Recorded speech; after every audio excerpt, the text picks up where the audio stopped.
একটি সাধারণ বোকাশোকা মানুষ ব্যাংক ডাকাতির পরিকল্পনা করে, কিন্তু সে কি সফল হতে পারে তাই দেখব এই পর্বে।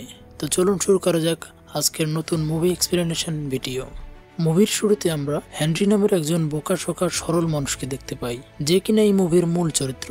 সে টোল প্লাজা বুথে নাইট শিফট ডিউটি করতেছিল। তার চেহারা দেখে মনে হচ্ছিল সে খুব ডিপ্রেশনে আছে। সকালে যখন সে ডিউটি শেষ করে বাসায় আসে, তখন তার স্ত্রী বলে, তুমি আমাকে আগের মতো কেয়ার করো না, সময় দাও না।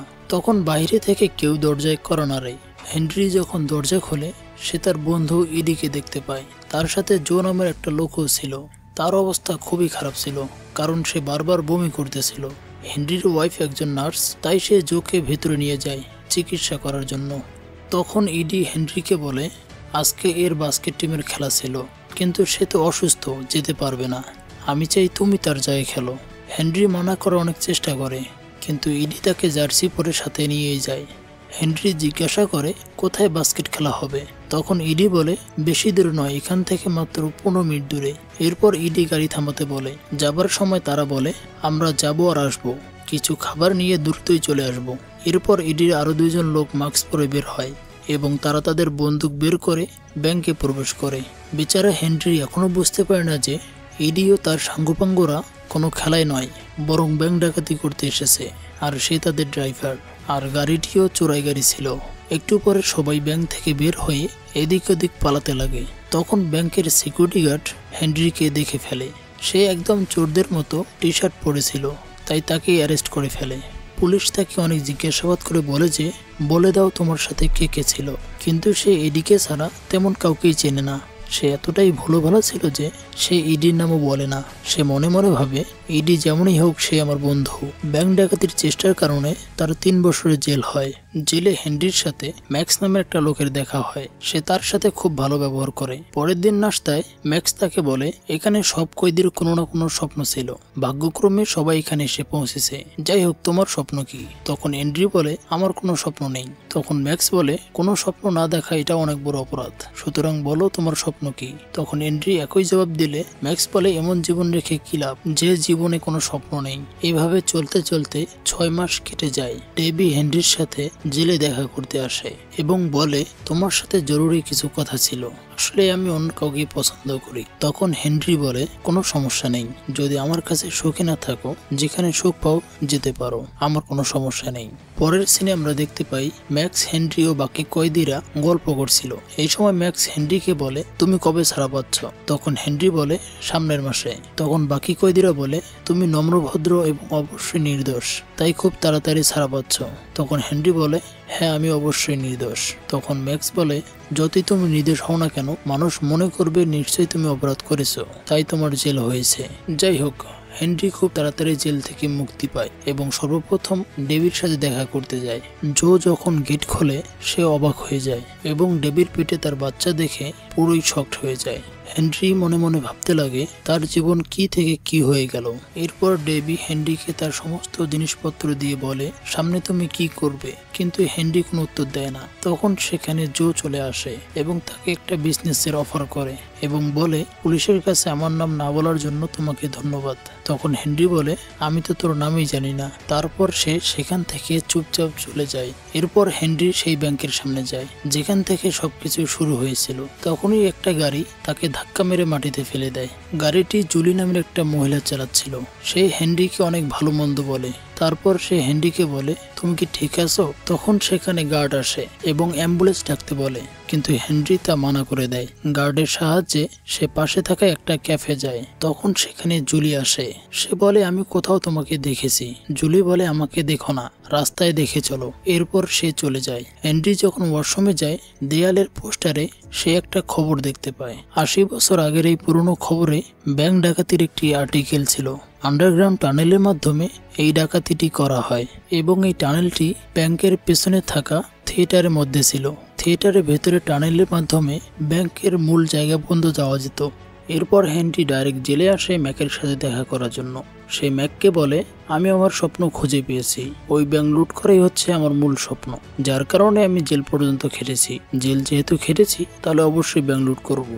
ম্যাক্স কোনো কিছু বুঝতে পারে না। তখন হেনরি বলে, তুমি কি আমার সাথে ব্যাংক লুট করবে? ম্যাক বলে, তোমার কাছে কোনো কি প্ল্যান আছে নাকি এমনিতেই বলতেছো? উত্তরে হেনরি বলে আমার কাছে টপ ক্লাস প্ল্যান আছে। এরপর হেনরি থিয়েটারে আসে, যেখানে জুলি তার নাটকের প্র্যাকটিস করতেছিল। ডিরেক্টর তার উপর অনেক চিল্লাচিল্লি করে বলে তোমার দ্বারা অভিনয় হবে না। এরপর জুলি রাগ করে কফি খেতে যায়। যাওয়ার সময় সে হেনরিকে বলে কোথাও তুমি আমাকে ফলো করছো না তো? হেনরি বলে না, আমি তোমাকে ফলো করছি না। এরপর তারা একসাথে কফি খেতে যায়। হেনরি পুলিশের কাছে অ্যাক্সিডেন্টের অভিযোগ না করার কারণে জুলি তাকে ধন্যবাদ জানায়। অন্যদিকে ম্যাক্সও বেলের জন্য আবেদন করে। প্রাথমিক কিছু জিজ্ঞাসাবাদ করার পরে তার বেলের আবেদনটি গ্রহণ করা হয়। হেনরি যখন তাকে জেলের বাইরে নিতে আসে, সে হেনরিকে বলে তোমার গাড়ি কোথায়? হেনরি বলে আমার কোনো গাড়ি নেই। আসলে হেনরি পায়ে হেঁটেই তাকে নিতে এসেছে। এরপর হেনরি তার প্ল্যান সম্পর্কে বলে। ম্যাক্স প্ল্যান শোনার পরে অবাক হয়ে বলে সেম এইভাবে 80 বছর আগে ব্যাংক ডাকাতি করা হয়েছিল। তোমার কাছে আধুনিক কোনো বন্দুক টন্দুক আছে কি? কিন্তু হেনরি বন্দুকের জন্য মানা করে দেয়, বলে আমি কাউকে আঘাত করতে চাই না। তখন ম্যাক বলে আগের চুরি হওয়ার কারণে হয়তো ব্যাংকের সিন্ধুকের লোকেশন পরিবর্তন করা হয়েছে, হতেও পারে ওই টানেলের উপরে বর্তমানে ব্যাংকের সিন্ধুকটি নেই। তা চেক করার জন্য আমাদের ব্যাংকে যেতে হবে। ব্যাংকে যাওয়ার পর তারা ব্যাংকের অ্যাসিস্ট্যান্ট ম্যানেজারের সাথে দেখা করে। এই সময় সিকিউরিটি গার্ড তাদের খুব সতর্কতার সাথে দেখে। ম্যাক্স ম্যানেজারের সাথে কথা বলার সময় খুব চালাকির সাথে জেনে নেয় যে ব্যাংক হওয়া থেকে আজ পর্যন্ত ব্যাংকের লকার কোথাও সরানো হয় নাই। সে এতটাই চালাকির সাথে সব করে যে ব্যাংকের ম্যানেজার কোনো কিছু বুঝতেই পারে না। কিন্তু এখন পর্যন্ত সিকিউরিটি গার্ড তাদের চোখে চোখে রাখছিল। এরপর তারা ওই টানেল দেখার জন্য থিয়েটারে যায়। তখন জুলি হেনরিকে সেখানে দেখে অবাক হয়। তার সাথে ম্যাক্সও ছিল। তখন ম্যাক বলে আমি যুবক বয়সে এখানে অনেক নাটক করেছি, তাই সেটা দেখতে এসেছি। আমি হেনরিকে এই থিয়েটার দেখাতেই নিয়ে এসেছি। যদি আপনার কোনো সমস্যা না থাকে আমরা কি ভেতরে গিয়ে দেখতে পারি? এরপর জুলি বলে আপনি এখানে কি কি নাটক করেছেন? তখন সে সরাসরি শেক্সপিয়ারের নাম নেয়। ম্যাক আরো বলে এখানে আমার অনেক স্মৃতি রয়েছে, তাই আমি থিয়েটারের কোনায় কোনায় ঘুরে বেড়াতে চাই। ম্যাক এখানে অনুমতিও পেয়ে যায়। এরপর জুলি বলে ইনি কি তোমার পিতা? তখন হেনরি বলে না, শুধুমাত্র ভালো বন্ধু। এইদিকে থিয়েটারে একজন স্টাফ ম্যাককে থিয়েটার দেখাতে দেখাতে টানেল রুম পর্যন্ত নিয়ে যায়। ম্যাক সবকিছুর বর্ণনা নিতে লাগে। এইদিকে জুলি হেনরিকে বলে তুমি কি করো? তখন হেনরি সাফ সাফ বলে দেয় কিছুদিন আগে আমি জেল থেকে বের হয়েছি। তার কথা শুনে জুলি অবাক হয়ে বলে তুমি জেলে কেন ছিলে? তুমি কি কোনো প্রকার মার্ডার বা খুন করেছিলে? তখন হেনরি বলে এটা অনেক বড় একটা গল্প, কোনো এক সময় বলা হবে তোমাকে। তারপর তারা বিকেলে ডিনার করার প্ল্যান করে। বাসায় আসার পর ম্যাক্স হেনরিকে বলে ওই টানেলটা একটা সবুজ রুমের মধ্য দিয়ে গেছে, আমাদের যেভাবেই হোক ওই সবুজ রুমটা ভাঙতে হবে। কিন্তু হেনরি তার কথায় কোনো কানেই দেয় না। সে সাজুগুজু করতে ব্যস্ত থাকে, কারণ জুলির সাথে তাকে ডিনার যেতে হবে। সে ম্যাককে জিজ্ঞাসা করে আমাকে কেমন লাগছে। ম্যাক হেসে বলে সব সময়ের মতো সুন্দর, যাও তোমার ডেটিং এনজয় করো, অন্য এক সময় প্ল্যানিং করব। তাদের ডেটিং এর সময় জুলি হেনরিকে বলে আমি অনেক বড় অভিনেত্রী হতে চাই, যাতে পুরো বিশ্বের লোক আমার নাম জানে। তাদের ডেটিং এর সময় হেনরি জুলিকে তার সব সত্য কথা বলে দেয়, যে কিভাবে তার জেল হয়েছিল, এবং এটাও বলে দেয় যে বর্তমানে সে সত্যি সত্যি একটা ব্যাংক লুট করতে যাচ্ছে। তার কথা শুনে জুলি অনেক অবাক হয়ে যায়, কিন্তু হেনরির সঙ্গে তার অনেক ভালো লাগে। এরপর তারা রুমে চলে আসে। এখানে তারা অনেক ক্লোজ হয়ে যায়। পরের দিন সকালে হেনরি এবং জুলি ম্যাকের ঘরে যায়। জুলিকে দেখে ম্যাক খুশি ছিল না। তখন হেনরি বলে চিন্তার কোনো কিছু নাই, এখন থেকে জুলি আমাদের টিমে কাজ করবে। ম্যাক হেনরিকে সাইটে নিয়ে গিয়ে অনেক বকাঝকা করে এবং বলে তুমি জুলিকে কেন আমাদের প্ল্যান সম্পর্কে বলেছো? একটু পরে খাওয়ার সময় জুলি ম্যাককে জিজ্ঞাসা করে তুমি কেন জেল খেটেছো? তখন ম্যাক বলে আমি অনেকগুলো মার্ডার করেছি আর জেল আমার প্রিয় জায়গা। এরপর থিয়েটার যাওয়ার সময় হেনরি এবং জুলির মাথায় একটা প্ল্যান আসে। তারা বলে কেননা আমরা থিয়েটারে অডিশন দেই, ফলে আমরা সেখানে আরো অনেক সময় কাটাতে পারবো। একটু পরে ম্যাক হেনরিকে বলে ওই গ্রিন রুমের অভিনেতাকে আমরা বরং থিয়েটার থেকে বের করে দেই এবং তার রোলটা তোমাকে দেই, ফলে আমরা ওই রুমটা পেয়ে যাব এবং আরামসে আমরা সুড়ঙ্গ খুঁড়বো। তখন হেনরি বলে আমি তো অভিনয়ের কখাও জানি না, আমি কিভাবে অভিনয় করব? তখন ম্যাক বলে তোমার চেহারা দেখো, একদম হিরো টাইপের ফেস, তুমি একদম হিরো ম্যাটেরিয়াল। যদি একবার সাকসেসফুল হতে পারো তাহলে সেলিব্রিটি হয়ে যাবে। একটু পরে সেই অভিনেতা সেখান থেকে নিজে নিজেই চলে যায় এবং বলে যায় আমি একটা অনেক বড় সিনেমায় চান্স পেয়েছি। আসলে বন্ধুরা, ম্যাক তাকে বোকা বানিয়েছিল।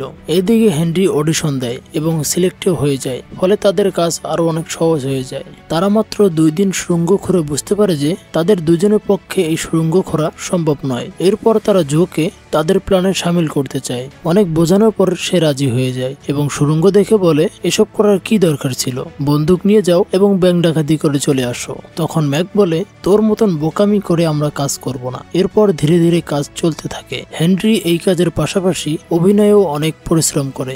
এক রাতে তারা কাজ শেষে যখন বাসে যাচ্ছিল তখন ওই ব্যাংকের গার্ড তাদেরকে আটকায়। তুমি ওই ব্যক্তি না, ব্যাংক লুটকারীদের সাথে ছিলে? তোমাদেরকে অনেকবার ব্যাংকের পেছন দিয়ে থিয়েটারে যেতে দেখেছি। তোমাদের প্রতি আমার কঠোর দৃষ্টি রয়েছে। এইবার আমি কোনো প্রকার গন্ডগোল হতে দেব না। গার্ড তাদের সবাইকে গাড়ি করে একটি ফাঁকা জায়গায় নিয়ে যায়। তখন হেনরি বলে আসলে তুমি কি চাও? তখন ফ্র্যাঙ্ক বলে প্রত্যেক মাসের নির্দিষ্ট একদিন এই ব্যাংকের যত শাখা প্রশাখা রয়েছে সব শাখা প্রশাখার সমস্ত টাকা এই ব্যাংকে একত্রিত করা হয়। কোনো বোকা লোকেই ওই দিন ছাড়া অন্য দিনে ব্যাংক ডাকাতি করবে। আমি ভিতর থেকে তোমাদের লোক হয়ে ব্যাংকের অ্যালার্ম সিস্টেম অফ করে দেব। পরের দিন থিয়েটারে জুলির কান্না করার একটা শুটিং ছিল। সেই সময় ডিরেক্টর তাকে বলে তোমার কি কখনো মন ভাঙে নাই? তুমি কি কাউকে কখনো ভালোবাসো নাই? এই ফিলিং ছাড়া তুমি কখনোই ভবিষ্যতে বড় অভিনেত্রী হতে পারবে না। তারপর 5 মিনিট একটা ব্রেক হয়। রাতে হেনরি ও ম্যাক্স চুরি করার প্ল্যান করে। ঠিক তখনই দরজায় কেউ একজন নক করে। হেনরি যখনই দরজা খুলে সে জো এবং এডিকে দেখতে পায়। জোকে দেখে মনে হচ্ছিল তাকে খুব মারা হয়েছে। তখন এডি বলে জো আমাকে সবকিছু খুলে বলেছে, এখন থেকে আমি তোমাদের গ্রুপেই থাকবো। কিন্তু ম্যাক্স ইডিকে পছন্দই করে না। সে বলে এই বদমাশটাকে এটা। তখন ইডি ম্যাক্সকে বলে এখন থেকে আমি গ্রুপের ভিতরে এবং তুই বাহিরে যাবি। তখন এদের মধ্যে ঝগড়া লেগে যায়, কিন্তু তখন হেনরি তাদেরকে কোনো রকম আটকায়। পরের দিন ম্যাক্স ও হেনরি যখন থিয়েটারে যায় তারা জানতে পারে যে কিছুদিনের মধ্যেই নাটকের শুটিং শেষ হয়ে যাবে। এই কথা শুনে তারা একটু প্রেশান হয়ে যায়। তখন হেনরি বলে আমার মনে হয় না আমরা ব্যাংক ডাকাতি করতে পারবো, সুতরাং আমরা সব ছেড়ে দিই। আসলে বন্ধুরা, হেনরি মনে মনে জুলিকে অনেক ভালোবাসে। সে কখনোই তার থেকে দূরে যেতে চায় না। তখন ম্যাক্স হেনরিকে ধরে বলে আমি সবকিছুই ছেড়ে শুধুমাত্র তোমার কথা শুনে ব্যাংক ডাকাতি করতে আসি, আর এখন তুমি মানা করতেছো? আমি যেহেতু জেল থেকে বের হয়েছি তাই অবশ্যই আমি ব্যাংক ডাকাতি করব। রাতে হেনরি ও জুলি দেখা করে। হেনরি বলে নাটক শেষ হওয়ার একদিন আগেই আমাদের ব্যাংক ডাকাতি করতে হবে, এরপর আমি ক্যালিফোর্নিয়া চলে যাব। তুমি যখন বড় আর্টিস্ট হবে তখন তুমি কি আসবে আমার সাথে দেখা করতে? এই কথা শোনা মাত্রই জুলি অনেক রাগ হয়ে বলে তুমি শুধুমাত্র ব্যাংক ডাকাতি করার জন্যই আমাকে ব্যবহার করেছো, এবং কাঁদতে কাঁদতে বলে আমার এই ভুল ছিল যে আমি একটা চোরকে ভালোবেসেছি। দেখতে দেখতেই নাটকের সেই ফাইনাল দিনটি চলে আসে এবং ব্যাংক ডাকাতিরও। ঠিক তখনই ব্যাংকে সেই টাকার গাড়িটিও চলে আসে, যেমনটা ওই সিকিউরিটি গার্ডটি বলেছিল। হেনরি নাটকে খুব ভালো অভিনয় করতেছিল, আর সুযোগ পাওয়া মাত্রই সে তার সাথীদের সাথে দেখা করতে যাচ্ছিল। সবকিছুই তাদের প্ল্যান অনুযায়ী হচ্ছিল। প্রথমে তারা একটি মেশিনের মাধ্যমে ব্যাংকের ওয়ালটি ভাঙে, এরপর একটি ওয়েল্ডিং মেশিনের মাধ্যমে অনেক বড় একটি ছিদ্র করে। গার্ড অফিসারের ইশারা পাওয়া মাত্রই ম্যাক্স অ্যালার্মের তার কেটে ফেলে, যার কারণে অ্যালার্ম বাজে না। তখনই ইডি বন্দুক বের করে ম্যাক্সকে সেখান থেকে চলে যেতে বলে এবং বলে সমস্ত টাকা গাড়িতে উঠাও। ইডির এমন ব্যবহার জো এর কাছেও ভালো লাগে না। তখন সেখানে হেনরি চলে আসে। ইডি হেনরিকেও বন্দুক দেখিয়ে ভয় দেখায় এবং বন্দুক দিয়ে মেরে ম্যাক্সকে মাটিতে ফেলে দেয়। তখনই ম্যাক্স বন্দুক কেড়ে নিয়ে তাকে মারতে শুরু করে। এই ধস্তাধস্তির সময় একটা গুলি হেনরির পায়ে হালকা লেগে চলে যায়। ঠিক তখনই থিয়েটারে হেনরির সিনও চালু হয়ে যায়। সে কোনো রকম খুঁড়িয়ে খুঁড়িয়ে থিয়েটারে চলে যায় অভিনয় করতে। এইদিকে ইডিকে ইচ্ছা মতো মেরে তার হাত পা বেঁধে রাখে আর সমস্ত টাকা পয়সা একটি গাড়ি করে চলে যেতে লাগে। এইদিকে হেনরিও গাড়িতে ওঠে। একটু দূরে যেতেই হেনরি গাড়ি থামাতে বলে। তখন জো বলে হেনরি কোথায় যাচ্ছে? তখন হেনরি বলে আমি তোমাদের সাথে পরে দেখা করব। হেনরি দৌড়াইতে দৌড়াইতে থিয়েটারে চলে আসে এবং হালকা খুঁড়িয়ে খুঁড়িয়ে সে স্টেজে আসে এবং জুলিকে বলে আমি তোমাকে অনেক ভালোবাসি, তোমাকে ছাড়া কোথাও যেতে পারি না, তোমার থেকে কোথাও দূরে গিয়ে থাকতে পারবো না। আসলে নাটকেও এইরকম একটা দৃশ্য ছিল, আর দর্শকরা মনে করে হয়তো এটা নাটকেরই সিন, আর সবাই জুলির হ্যাঁ বলার অপেক্ষায় থাকে। আর জুলিও ভালোভাবে জানতো হেনরি তাকে কতটা ভালোবাসে। সবশেষ জুলি তার সাথে সারা জীবন কাটানোর প্রতিজ্ঞা করে। ভিডিওটি কেমন লাগলো অবশ্যই কমেন্ট করে জানাবেন। দেখা হবে নতুন কোনো মুভি এক্সপ্লেনেশন ভিডিওতে। ততক্ষণ ভালো থাকবেন। Take care.